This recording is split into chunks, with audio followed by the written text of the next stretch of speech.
Thanks so much, Mary, and I just want to echo Mary's thanks to everyone who has come to this talk and also for people who came to the TV demonstration yesterday. I just encourage people to keep coming. They'll all be held at the same times and some slight changes in location after next week, but we'll inform you of the details. So it is now a great pleasure to welcome and introduce Dr. Claire Marie Hefner, who we have all had the pleasure of spending the last 2 days with. She holds a bachelor's degree in sociocultural anthropology and Southeast Asian studies from here. She is a Badger, and then a PhD in sociocultural anthropology from Emory University. Her work crosses the boundaries between anthropology and Asian studies and religious studies and gender and women's studies. She works on Islam, gender, media, and education in Indonesia, particularly within the context of women's Islamic boarding schools. She's currently teaching at Bard College. She's also taught at Manhattanville College and Florida State University. Her work has been funded by the Wenner Gren Foundation, the National Education Academy, and the Spencer Foundation, as well as the American Institute of Indonesian Studies. Her most recent article came out last year in American Ethnologist. It's titled Morality, Religion, Authority, and the Digital Edge, Indonesian Muslim Schoolgirls Online. She's also currently finishing a book manuscript titled Achieving Islam, Women, Piety, and Moral Play in Indonesian Muslim Boarding Schools. And today she will be talking about religious authority in action, women, Islamic education, and everyday activism in Indonesia. And just to say, after she speaks, we will have a lively discussion, so save all of your fantastic questions for them. And I hand the floor to Claire.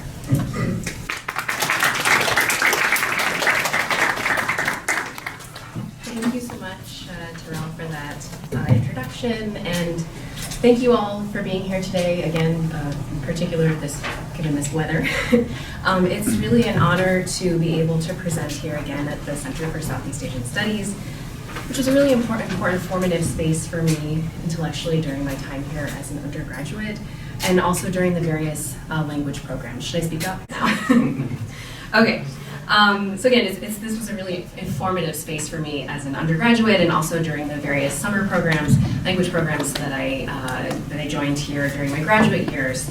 I'm of course particularly delighted to be here to share my work with you in the context of this job search for this really truly exciting position in Asian languages and cultures. So I have to say I've really enjoyed my 2 days here, and while it's been the sort of coldest days of the year, I've had a very warm reception from you all, so thank you very much. And I want to particularly thank Terrell, the other members of the search committee, Ian, Catherine, Rania, and in the center, Nam Kim, Mary McCoy, Dr. Mike, of course, and then from behind the scenes, sort of organizing things, Jennifer Heckman, Tracy Devers, and Rachel Weiss. So thank you all. I'm sure I've missed some other folks. So many of you have been very kind in showing me around Sri and Kang, also with your help today in setting things up. So thank you again, everybody. So my talk today examines religious learning and everyday activism in the lives of Islamic boarding school students and recent alumna in Yogyakarta, Indonesia. These materials draw from the final chapter of my book manuscript, Achieving Islam, Women, Education, and Morality in Indonesia. This is a study that's based on 2 years of fieldwork in and beyond these schools and nearly a decade of follow-up visits. And this is, Achieving Islam is a broader, both ethnographic and longitudinal study of 2 highly regarded Islamic boarding schools for girls.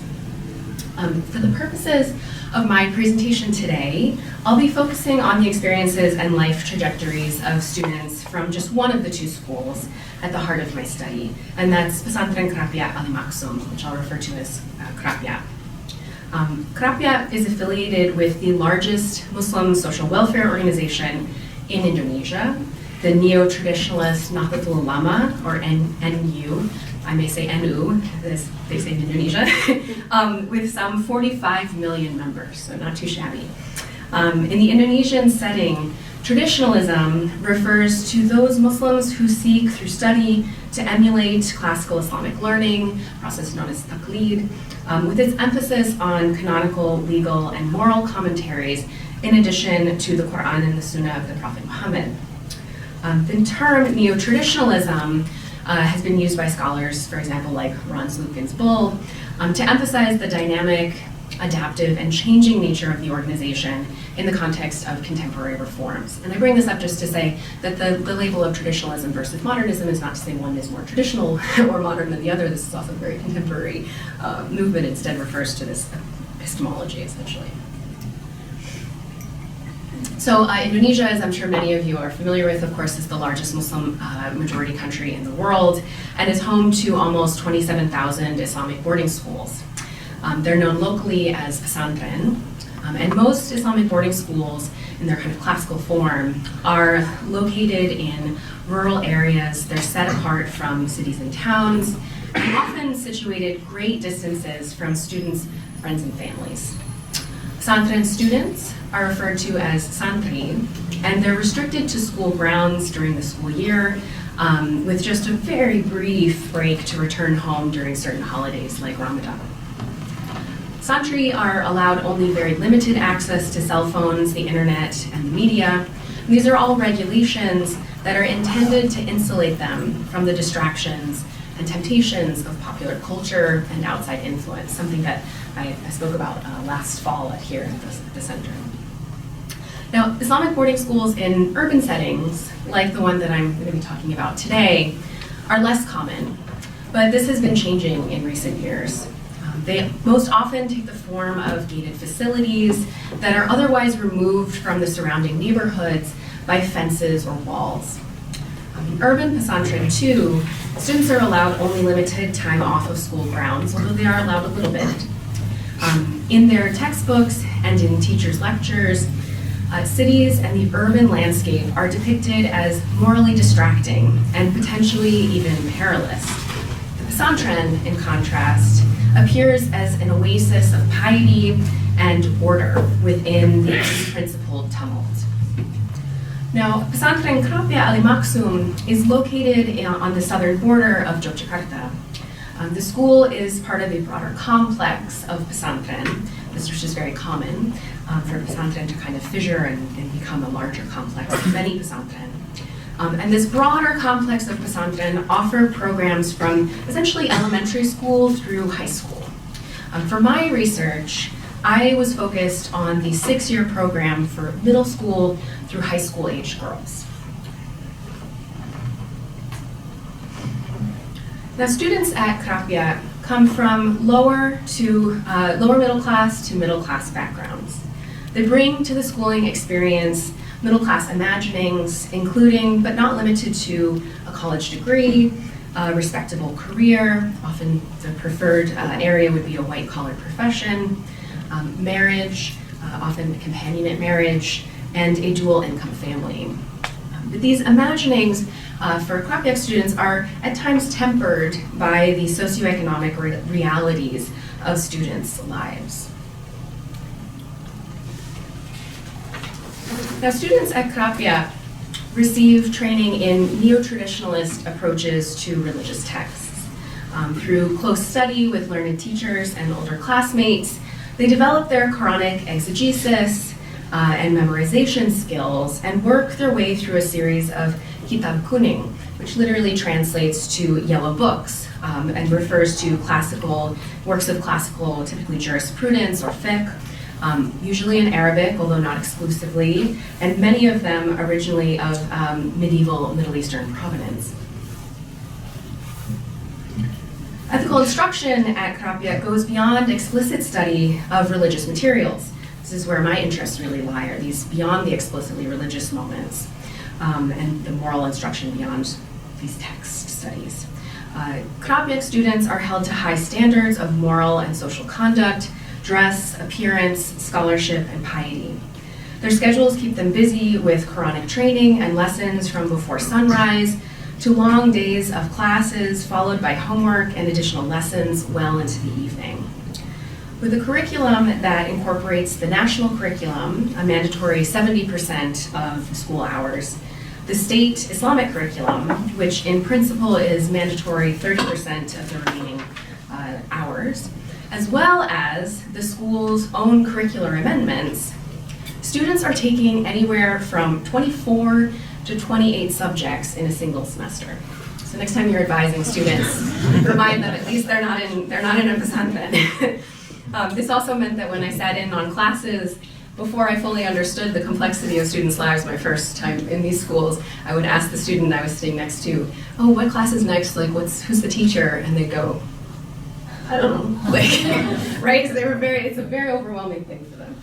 And then as you can see, the crowded round-the-clock schedule is very taxing, right? So here it's very common for students to try to catch a few minutes of sleep between classes or between activities, sometimes during class. And this crowded round-the-clock schedule is not merely an effect of curricular ambition, it's in fact an intentional training tool, right? Teachers and parents often comment that keeping young people busy and exhausted means that they'll have less energy and time to get into trouble. So if you have kids, you know that they still can find time for trouble, as I learned with these students. So the curriculum at Prapya can be characterized as achievement-oriented. Students are encouraged to pursue their academic dreams, both in Islamic studies and general studies, and they are offered important peer and instructor support on how to navigate the transition to university, an especially important resource for students whose parents did not go to college. Importantly, however, encouragement of individual achievement is tempered by regular reminders that students should pursue careers that are bermanfaat bagi orang lain, or beneficial to others. This is the mantra. When I would ask students, what do you want to be when you grow up? They'd just say, oh, well, bermanfaat bagi orang lain. That was the main thing. I want to be beneficial to others. At school events, communal prayers and shared meals are important elements of the sense of community and shared project of the school. So an important theme of my book manuscript and the central argument of my study is that at the heart of the ethical training girls receive at Pesantren like Prapya is a subjective orientation that I call encumbered selfhood. That is a sense of self that is independent or mandiri and achievement-oriented, but maintains nonetheless a connection and responsibility towards friends, family, community, and Islam. And that in fact this relationship is seen as a really important resource. I suggest that this encumbered selfhood be viewed as a form of relational cosmopolitanism. It's a subjective orientation that is at once globally minded and locally rooted, but importantly emphasizes the debt owed to those communities in turn. And here I'm drawing on the work of Martha Nussbaum. So in this way, my study builds off the work of scholars like Saba Mahmoud, whose research among women in the Pietist movement in Cairo, Egypt, offered a much needed corrective to the equation of agency to resistance, particularly in Western feminist political thought. In particular, Mahmoud's study highlights that agentival capacity is entailed not only through resistance to social norms, but also in the multiple ways in which one engages and inhabits those norms. So Mahmoud's observations have clear correlates with how women religious leaders in Muslim communities claim religious authority. Ethnographic studies have demonstrated how women take up the mantle of Muslim femininity to maintain their respectability as they claim territory in social and authoritative roles and spaces once the purview of men. Women may extol the virtues of Muslim gender norms while simultaneously claiming authority through demonstrations of religious expertise as preachers, as activists, as Sufi teachers, or as healers. In Indonesia, women college students have taken on more modest forms of veiling, for example, as a strategy to more comfortably navigate new educational opportunities and fields traditionally dominated by men. These gendered performances can be central to processes in which women claim the authority to define religious orthodoxy and thus assert a measure of power. At schools like Krapia, for example, learning to embody modes of Muslima femininity are a communitarian effort. Clothing is monitored at the school. Girls must wear the headscarf, long-sleeved blouses or tunics, and are discouraged from wearing pants and jeans and encouraged instead to wear modest floor-length skirts or sarongs. Yet I observed very little overt or covert resistance to this policy on dress. In fact, most corrections of proper dress came from peers, not instructors, and often in the form of playful teasing, like jeering, "Oh, sexy sakali," or "so sexy," when a student wears a tight or revealing shirt in a dorm room or spends a little too long grooming herself in the mirror. In this and other ways, my work demonstrates how the model of encumbered selfhood, nurtured and cultivated at Krapia, is also encumbered by the social expectations of Islamic and local Indonesian understandings of femininity and modesty. Young women at these schools learn that in conforming to and embodying certain religiously inflected gender norms, they gain a moral authority that allows them to make other significant, even radical, social contributions later when they move beyond the schools. So again, this encumbrance should not be understood as an impediment. Rather, much like a budgetary encumbrance, it's a promise of authority to act set aside for a future moment. When I asked the director of Krapiak's governing foundation what his hopes are for for student graduates of the pesantren, he explained, "We tell our santri at Krapiak that they need to learn to differentiate gold from brass, or mana yang emas, mana yang loyang." Elaborating that this grounding in religious knowledge was not only personally important, but suggesting that it is the best way to mold civic-minded students prepared to combat what he sees, what the broader NU sees as the threat of religious extremism, and to ensure the democratic, religiously plural nature of the country. So these comments speak to broader concerns in educational circles in Indonesia, where schools have long been a front line of growing conservatism among young Muslims, reflecting the macro-level conservative turn, as Martin van Braunessen has called it, in the broader political arena and society. So here, by way of example, this is a photo that went viral in the summer of 2019 that shows students at important to note, state Islamic high school, waving the Tawheed flags at orientation.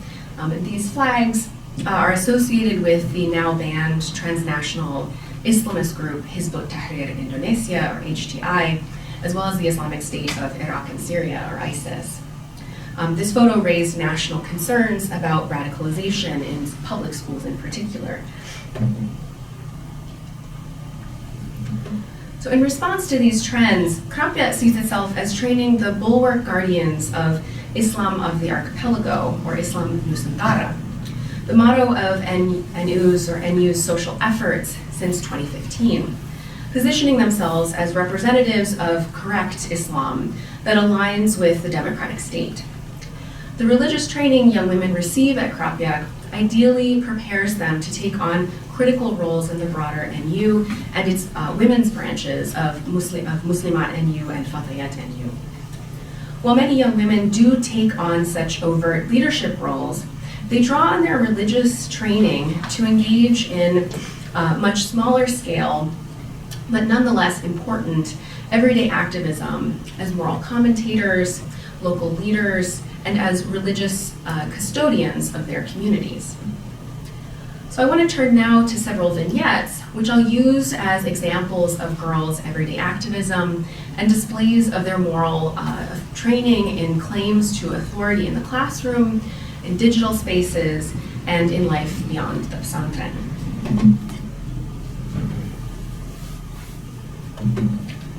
So I was sitting in on the second year religion majors class at Pesantren Krapiak's high school, a class I particularly enjoyed and was particularly fond of for the students' candor and their sense of humor. That morning, the students were more animated than usual. It's quite noticeable. They were clearing their desks and they were talking excitedly amongst themselves, conspiratorially, right? But in anticipation of what, I really wasn't sure. Is he coming? 15-year-old Lulu asked her classmates with desks by the door. A girl replied, "Not yet," as she peered into the hallway. A few minutes later, I heard a girl shout, "See up, ready?" from her lookout by the door.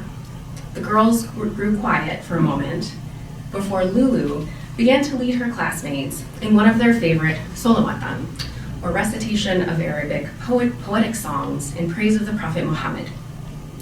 A classic feature of the traditionalist landscape, these songs are performed communally at Krapyak every Thursday night in the dormitory, as well as at school prior to or on return from religious holidays. Replicating the drumming patterns that typically accompany the recitations, the girls drummed loudly on their desks in unison as they sang. A silhouette of a man appeared in the doorway, pausing to take in the unusual scene. It was Pa Ahmed, a severe-looking man with a stern expression and sharp tongue, who taught tafsir, or or Quranic exegesis. Perched on his head was a balding felt black pechi, or sort of prayer cap, and his forehead showed a deep blue-purple bruise from prayer, which is often locally recognized as a sign of Salafi affiliation, although not exclusively. Pa Ahmed could be really hard on students. On one occasion, when I was visiting the class, he spent 20 minutes accusing students of lying about being ill to avoid class and railing at them that this was a sin. On this particularly raucous morning, Pa Ahmed shuffled into the room, visibly displeased. He took his seat at the small table at the front of the class. The girls continued to sing and drum, unaffected by his arrival. None of them made eye contact with him. I sat there, confused and in complete awe of what was going on. Pa Ahmed took a moment to assess the situation. He grimaced, and he picked up his small briefcase before shuffling back out of the room. The girls continued singing until they had completed their solawatan. When they stopped, many of them laughed conspiratorially again.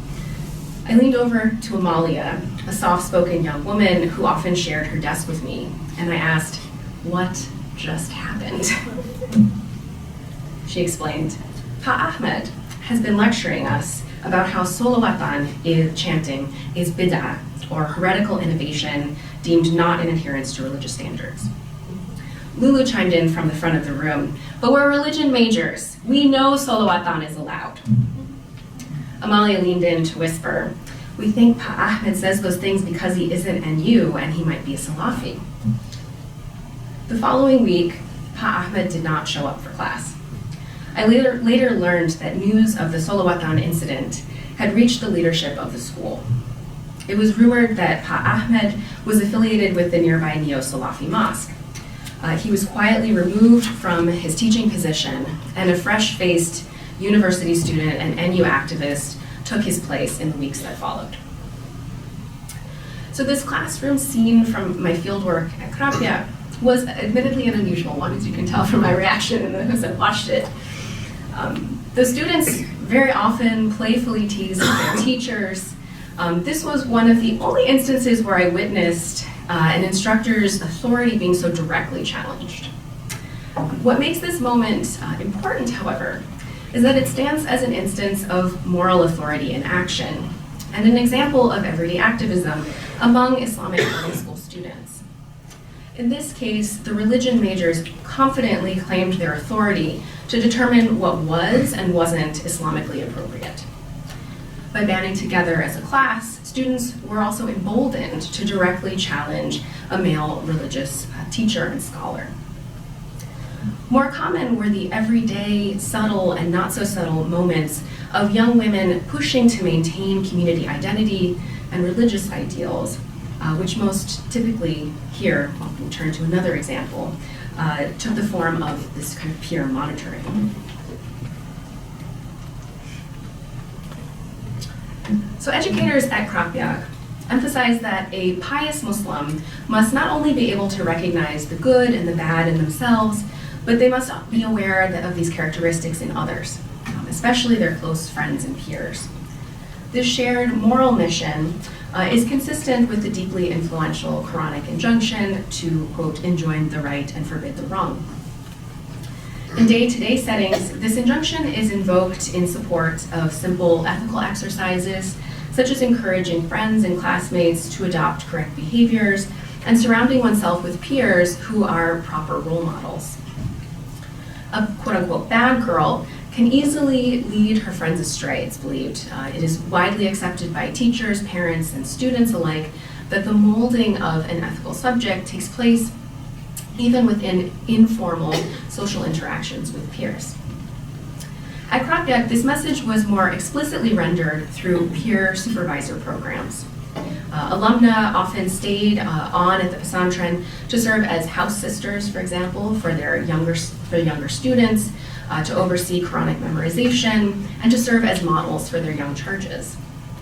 This program and others like it are vivid illustrations of how the rhythms and substance of moral instruction do not only originate with faculty or administrators, but circulate within and among the girls themselves. It reinforces the idea that moral behavior is a collectively shared obligation, dispersed both vertically through disciplinary hierarchy and horizontally across the student body and between age peers. So this sense of responsibility towards the moral behaviors and community membership of peers is reflected in students' online practices as well. At the national level, the Nahdlatul Ulama, the NU, has raised concerns about the influence of conservative preachers on neo-traditionalist youth. NU activists have made clear efforts to warn of these issues as they relate to losing young future membership. A fact vividly illustrated here in a 2019 book advertised on one of the organization's official Instagram accounts, ala NU, titled Guruku Bukan Sheikh Google, Kiat Selektif Mencari Guru, or My Teacher Isn't Sheikh Google, Tips for Selectively Choosing Your Teacher.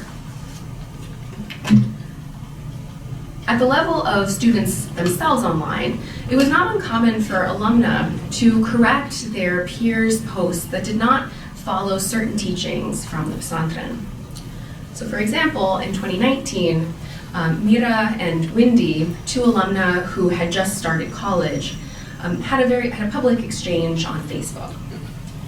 Mira shared a post in which a conservative preacher declared it inappropriate for Muslims to wish Christians a Merry Christmas. This was a controversial subject at the time. Some religious scholars said it bordered on imitation and could be considered an act of Christian worship. Many of the Nahdlatul Ulama and Krapyak leadership disagreed, noting that it was an important sign of Indonesian nationalism to recognize the country's religious diversity. Mira's post showed a script of an imagined dialogue between a Muslim and a Christian, in which the Muslim explains to their Christian friend that they cannot wish them a Merry Christmas. The Muslim explains that it is for the same reason that a Christian would not feel comfortable reciting the words of the Shahada, which is the declaration of faith recited upon conversion to Islam, among other contexts. In the comment section, Windy commented or critiqued the post, writing, quote, "That's not the same thing. The Shahada is the path to conversion in Islam, while wishing someone Merry Christmas is like saying good morning or good afternoon, good night." Other Krapyak graduates chimed in, noting that they felt the interpretation implicit in the post was not based on sound religious reasoning. Although Mira did not publicly respond to the comments, the moment was salient as an instance in which peers from Krapyak monitor each other as they moved on from the school's sheltered space into a world populated with alternative messages about Islam and religious interpretation. Peers reminded each other of their membership in a certain stream or aliran of religious reasoning. Much as was the case of the religion majors who challenged Pa Ahmed, Krapyak students are explicitly encouraged to conduct this kind of communal custodianship. As one Yai, or female leader of Pesantren, explained to me in 2019, NU networks and connections with schools were once maintained through annual pilgrimages back to school grounds, often in gatherings known as Howl, or a commemoration of a religious leader's death. Today, however, social media networks are increasingly key places for recrafting communal networks. Quote, now our alumna networks are maintained through apps like WhatsApp, Anyai told me. She continued, we tell women to keep track of who leaves the group, to follow up with friends who do leave the groups, and to ask them why they left and encourage them to return. These efforts are becoming increasingly important as the rise of alternative Muslim groups and preachers online, in particular, hold the potential to undermine the influence of long-standing Muslim social welfare organizations like NU. So in a final example, I'd like to turn to the case of a Krapyak alumna and how her everyday activism reveals the subjective instruction that she received during her pesantren years. So Mbak Mutia is a petite, energetic woman with a bright smile. She graduated from Krapyak in the early 2000s and attended the local state Islamic university, where she majored in religious education. Yeah, that's not Mbak Mutia, that's someone else. We first met in 2013 when I reached out to her in her capacity as the editor for the nationally circulated NU magazine Bangkit. We sat on the floor in the guest room of her modest, rented home, just a short pedicab ride south of Krapyak school grounds. And she told me about Bangkit's efforts to spotlight important NU figures in the traditionalist pesantren circles, like figures pictured here on the cover of their magazine. Her husband, also a Krapyak alum on the boys program, he joined us as well, and he added that they recently had started to post lists of pesantren that were secretly Salafi. They both noted how some NU parents wrongly assume that any pesantren is necessarily neo-traditionalist. Quote, we published the lists as a reference to keep parents from sending their students to schools where they receive a different education than an NU one. This is what Mutia added. When we met again in 2019, Mutia and her family had moved further south in the special region of Yogyakarta to a neighborhood in Bantul. Her home looked out on the local neighborhood mosque. As her two young sons toddled around the living room, she explained that they chose the neighborhood primarily because they identified it as susceptible to hardline encroachment.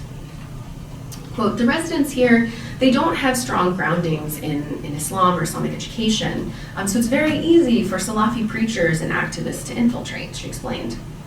She continued, Salafis offer easy answers to questions without much supporting information or religious exegesis. Mutia and her husband had taken over local programming at the mosque. She led afternoon Quranic lessons for students, pictured here, and regular study sessions for women as well. Her husband took over programming for Friday sermons, incredibly important weekly gathering for the Muslim community, and he ran study circles for men. Reflecting the ethical training of encumbered selfhood, Mutia's post-graduation efforts reflect a strong commitment to doing work that benefits others and serves the longevity of neo-traditionalist Islam. Her training in Islamic studies and teaching allows her to take on these grassroots leadership roles to affect change in her community. Although NU has faced challenges to its authority, challenges that have left some scholars pessimistic about the organization's future, at the national level, their grassroots efforts to combat growing conservatism have been anything but subtle. They've placed women at the front line of these efforts. On social media and NU-affiliated websites, activists call out specific neo-Salafi preachers for what they see as their faulty religious interpretation. One Yogyakarta-based activist reported that members of the women's youth branch of NU, or Fatayat NU, are asked to search for and click on NU websites multiple times a day in order to encourage search engine algorithms to boost their page to the top of of Google results, essentially. In July of 2019, I attended a Fatayat NU play in Yogyakarta, which was written by local Fatayat activists, including our friend, Kropik alumna Mutia. And the play was titled Islam Yang Mana, or Which Islam? The play follows a young woman protagonist who narrates and witnesses different religiously inflected scenes as she tries to understand which Islamic practices are right for her. The content of the performance was part of NU's larger Perempuan dan Perdamaian, or Women and Peace, their efforts to recruit women in the fight against radicalization and the spread of misinformation online. In the play, neo-Salafi activists were depicted as hyperbolic and misinformed in their interpretation of texts and practices. The play clearly situated NU and its female membership in particular as the bulwark guardians of Islam Nusantara, again, Islam of the Archipelago, or NU's motto for their social efforts since 2015. In this sense, Fatayat NU clearly recognizes the critical role held by young women and by grassroots activists. Fatayat and the broader NU networks are working to harness this resource in its efforts to combat threats to its religious authority from Indonesia's other Muslim organizations and movements. It is another example of the ongoing efforts to encourage and support women's engagement in the vitality of their community through ongoing acts of activism.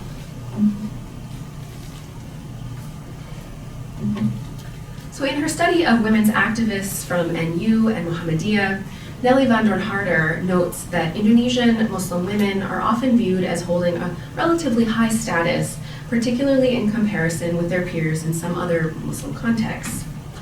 She argues that one of the most critical contributing factors to this phenomenon is the access to religious training that Indonesian women have been granted historically, as it has given women the tools for interpretation of religious texts and knowledge of women's rights in Islam in issues relating to marriage, divorce, work, and education. As the examples in this presentation today have illustrated, everyday instances of women claiming religious authority are meaningful in the moment, but also have the potential to scale up into more public activist efforts.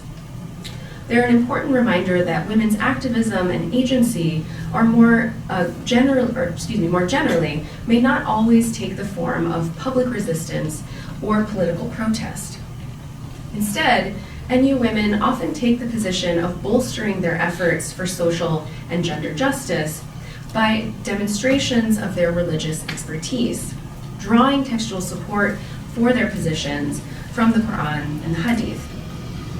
These micro-level efforts have the potential to have a ripple effect to the national level, where questions of morality, particularly involving matters of gender and sexuality, are viewed by both liberal and conservative Muslims, the whole spectrum, as central to forging a democratic nation.